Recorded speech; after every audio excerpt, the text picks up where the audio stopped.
I was just about to go to sleep when I suddenly heard something, a phone vibrating above the ceiling. I immediately realized someone had broken into the house. I ran desperately toward my father's room, but my father was not home, so I called the police. But at that exact moment, my phone mysteriously deleted the emergency number. Then it started taking photos of me non-stop.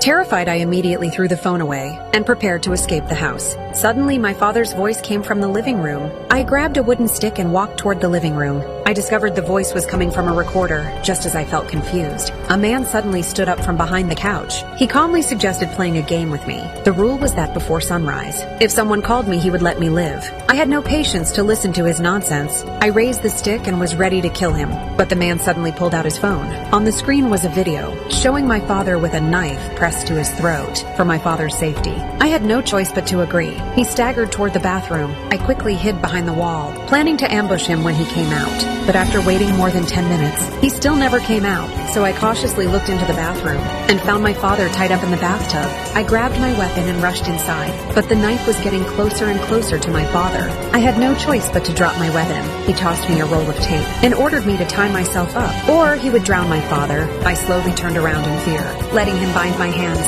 I thought this meant my father was finally safe, but he came up with an even crueler game. He planned to drown both of us together. He sealed my mouth with tape, then shoved me into the bathtub. He took a photo of me afterward and walked out of the bathroom. While he admired the photo smugly, a handgun was suddenly pressed against his head. The police had arrived just in time, before he could even react. He was brutally beaten to the ground. As officers rushed into the bathroom, they finally rescued my father and me. But my eyes were filled with nothing but rage. I snatched the gun without hesitation and ended the man's life with a single shot.